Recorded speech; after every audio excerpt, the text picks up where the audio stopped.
अस्सलाम वालेकुम दोस्तों, कीअं आहियो तव्हां सभु। उम्मीद है तव्हां सभु बिल्कुलु ठीक ठाक हूंदव।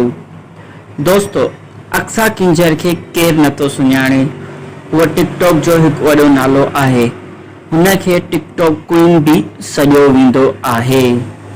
अक्सा किंजर टिकटॉक खां अलावा हाणे शोबीज़ जी दुनिया में भी कदम रखी छॾियो। अक्सा किंजर हाणे कंदी होस्टिंग।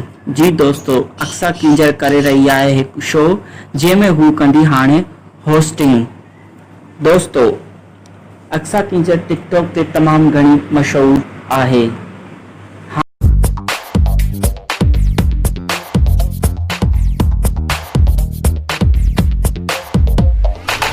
अछूठा जोश जज्बे सां असांखे केरु रोकींदो।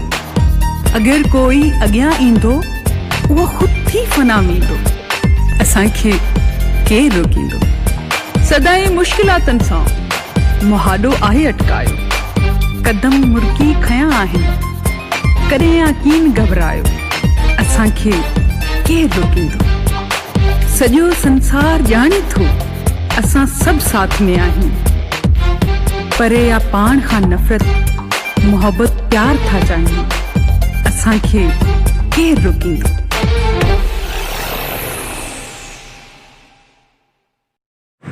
दोस्तों, अक्सा किंजर टिकटॉक ते तमाम घणो नालो कमायो आहे।